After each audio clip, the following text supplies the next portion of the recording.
सम्मान्य सभामुख महोदय, सबभन्दा पहिला यो कोभिड महामारीबाट दिवाङ्गत हुनुभएका प्रति हार्दिक श्रद्धाञ्जली र उहाँका परिवारहरूप्रति संवेदना प्रकट गर्न चाहन्छु। र अहिले हजारौं हजार नेपाली नागरिकहरू,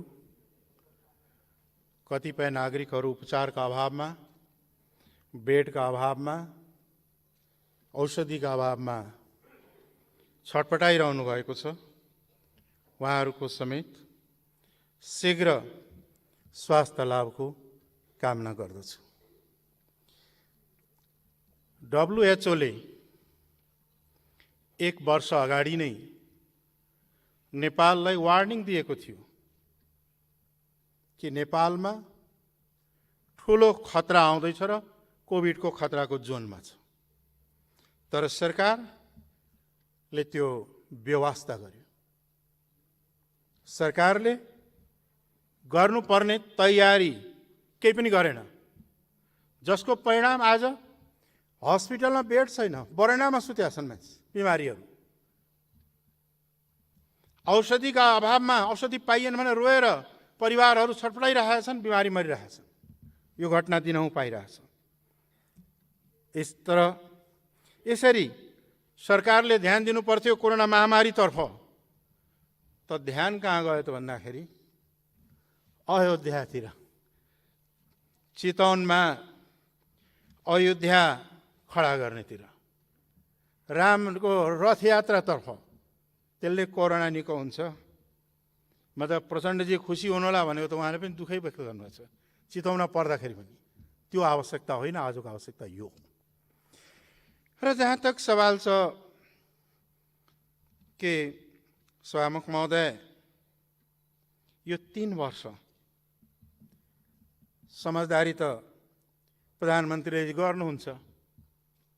हामीसँगै, हाम्रो पार्टीसँग सम्झौता गर्नुभयो, हामीले सहयोग गर्यौँ। तर कार्यान्वयन गर्ने बेलामा उहाँहरूले विश्वासघात गर्नुभयो, धोका दिनुभयो र सहमति समझदारीलाई उल्लङ्घन गर्नु। यो कुनै नयाँ कुरा होइन। पहिला पहिला कुन चाहिँ कार्यान्वयन भएर आएको छ र। त कसरी विश्वास गर्ने? आज प्रधानमन्त्रीज्यूले त्यो सदन समक्ष विश्वासको मत माग्नु भएको छ, जुन सदनलाई असंवैधानिक तरिकाले विघटन गर्नुभएको थियो। जनता सडकमा आए, नागरिक समाज सडकमा आए, राजनीतिक दलहरू सडकमा आए। सर्वोच्चले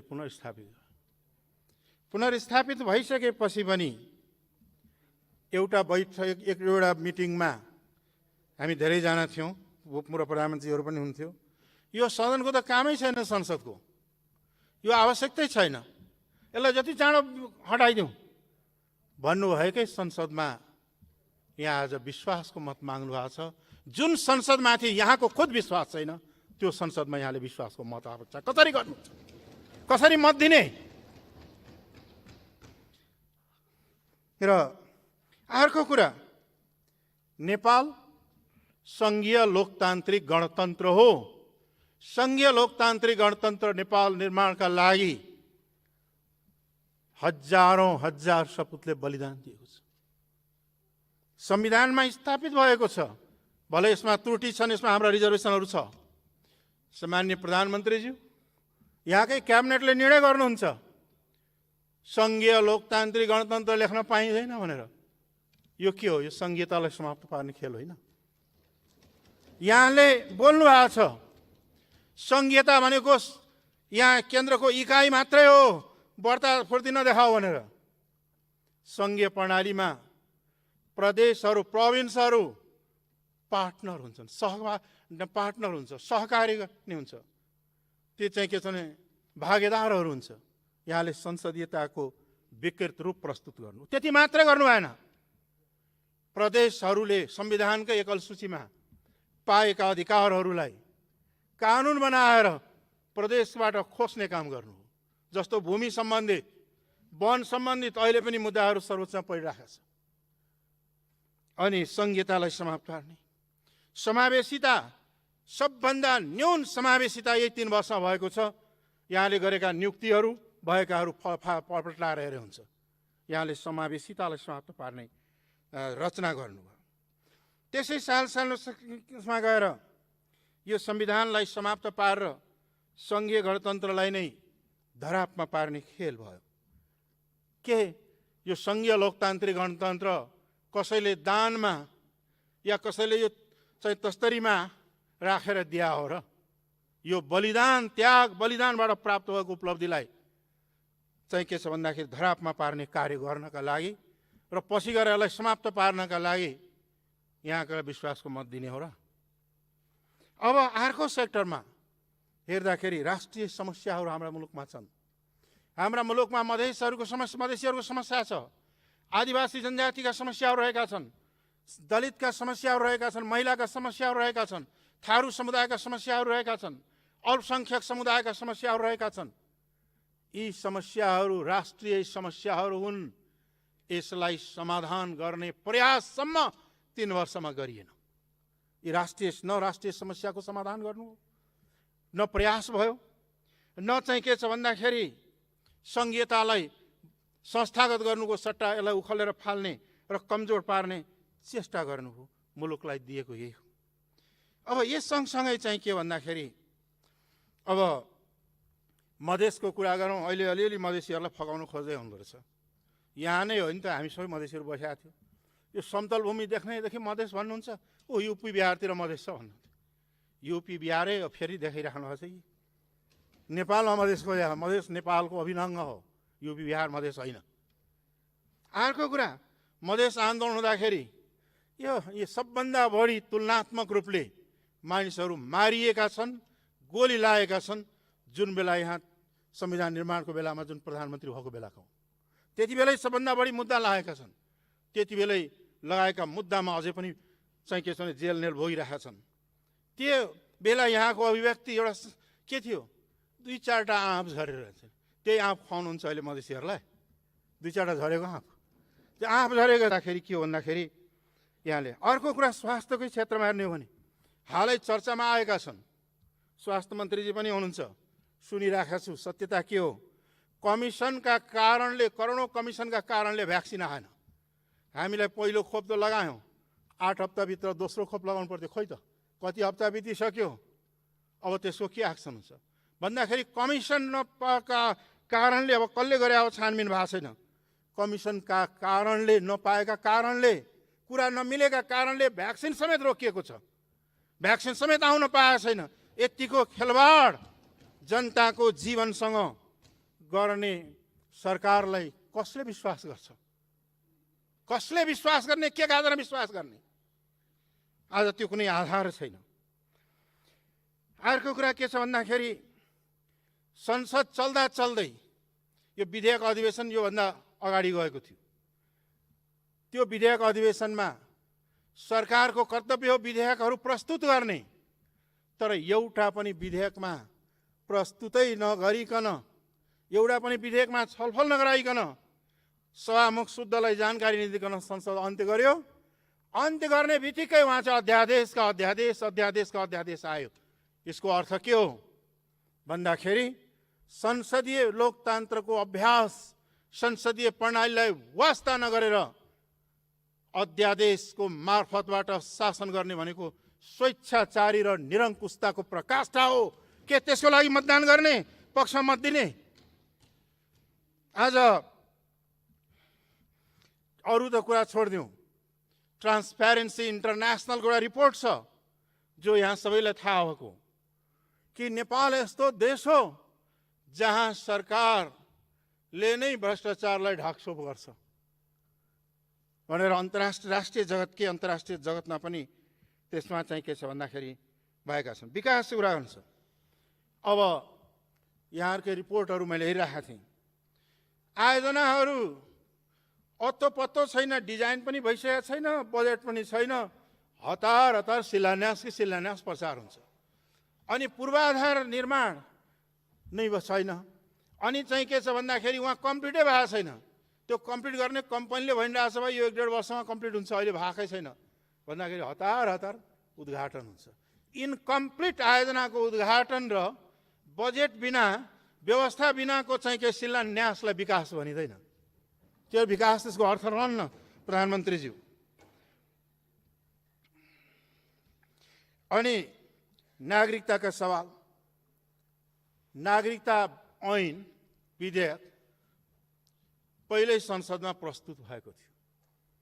आजसम्म सरकारले नागरिकता विधेयक किन संशोधन विधेयक किन पास नगराएको? किन संसदमा टेबल भएन? किनभने त्यो यहाँले ठान्नुभयो होला कि यो नागरिकता समस्या भनेको मूलतः मधेसीहरूको समस्या हो, त्यसकारणले यो चाहिँ किन चाहिँ के छ भन्दाखेरि गरिराख्ने होइन। नागरिकता समस्या भनेको सम्पूर्ण नेपालीको समस्या हो। तराई, हिमाल र पहाड सबै क्षेत्रमा नागरिकताको समस्याको रहेको छ र अहिले पनि लाखौं लाख नागरिकहरू छन्।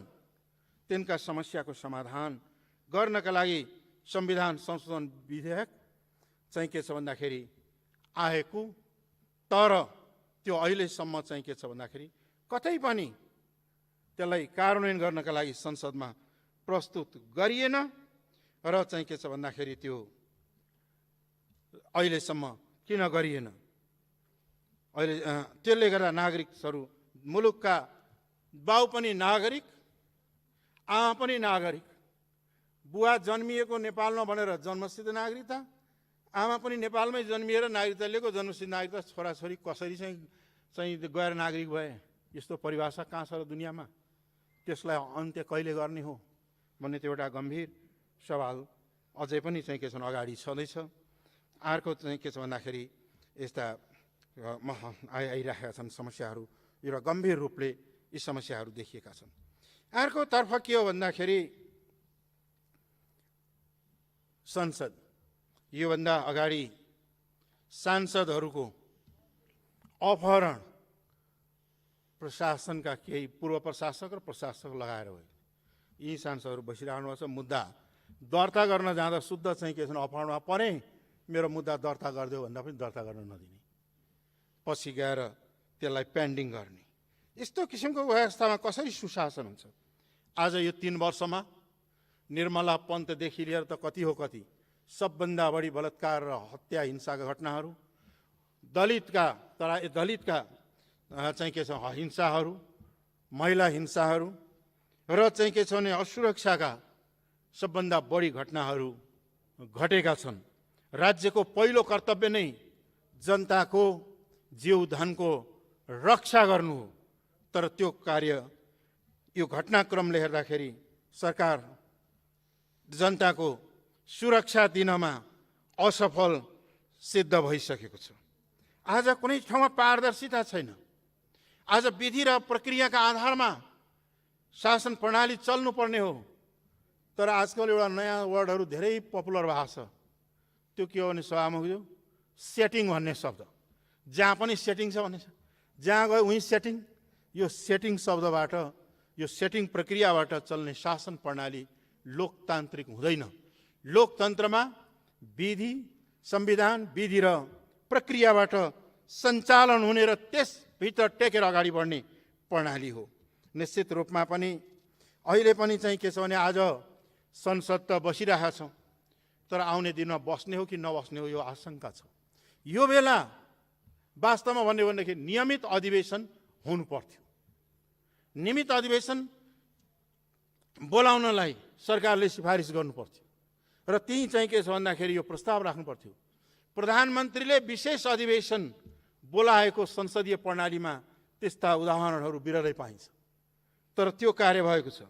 अब नीति कार्यक्रम पनि अध्यादेशबाट आउने होला, बजेट पनि अध्यादेशबाट जाने होला, अनि के हो सबै अध्यादेशबाट चल्ने हो भने संसदीय प्रणालीको औचित्यहीन साबित हुन्छ र संसदले आफ्ना अधिकारहरू प्रयोग गर्ने, आफ्ना चाहिँ के छ भन्दाखेरि बहसहरू, निर्णयहरू लिने अवस्थाबाट चाहिँ के छ भन्दाखेरि वञ्चित पारेर जाँदा त्यसले उब्जाउने प्रवृत्ति के हो भन्दाखेरि एउटा निरङ्कुशतातर्फ नै डोर्याउने हो मुलुकलाई। लोकतान्त्रिकरणतर्फ डुराउने होइन। त्यस कारणले आज सङ्घीयता, समावेशिता, राष्ट्रिय पहिचानका मान्यताहरू, समावेशिताका सवाल, धर्मनिरपेक्षताका सवाल, लोकतन्त्रका सवाल र राष्ट्रिय समस्याको समाधानसँगै आर्थिक विकास र समृद्धिको सवाल आज देशको अगाडि महत्त्वपूर्ण सवाल हो। तर यी सवालहरूमा पहिला त अलिक आशा पनि लागेको थियो। प्रधानमन्त्रीजी भन्ने गर्नुहुन्थ्यो, समृद्ध नेपाल, सुखी नेपाली। तर आज हेर्दाखेरि दरिद्र नेपाल, दुखी नेपाली भएका छन् प्रधानमन्त्रीज्यू। दरिद्र नेपाल, दुखी नेपालीको रूपमा उहाँले अगाडि बढ्नु, भने कथनी र कर्नीमा फरक भएको छ। र यस अवस्थामा चाहिँ के छ भन्दाखेरि, यस्तो परिस्थितिमा चाहिँ के भन्दाखेरि विश्वास मत कसरी दिने एउटा गम्भीर चिन्ताको विषय भएको छ। मुद्दाका सवाल छन्। यहाँकै पालामा सबभन्दा बढी मुद्दा लगाइएको छ मधेस आन्दोलनको बेलामा। ती मुद्दाहरू राजनीतिक चाहिँ समस्याहरूको समाधान आपराधिक आरोपबाट हुँदैन। राजनीतिक आन्दोलनमा उठेका समस्याहरूको समाधान राजनीतिक हुनुपर्दछ र सबै मुद्दा खारेज र सबै बन्दी रिहा गरेर ती मुद्दाहरू, ती समस्याहरूलाई समाधान गर्नका लागि अगाडि बढौँ। यहाँले सम्मान्य प्रधानमन्त्रीज्यूले यहीँ संविधान संशोधनको कुरा गर्नुभएको छ। दुई पटक संविधान संशोधनको प्रस्ताव हुन त त्यति ठुलो कुरा थिएन, यही प्रस्तुत भयो र यहाँको दलले नै त्यसलाई विरोध गर्न मत दिएको कारणले पारित हुन सकेका थिएन।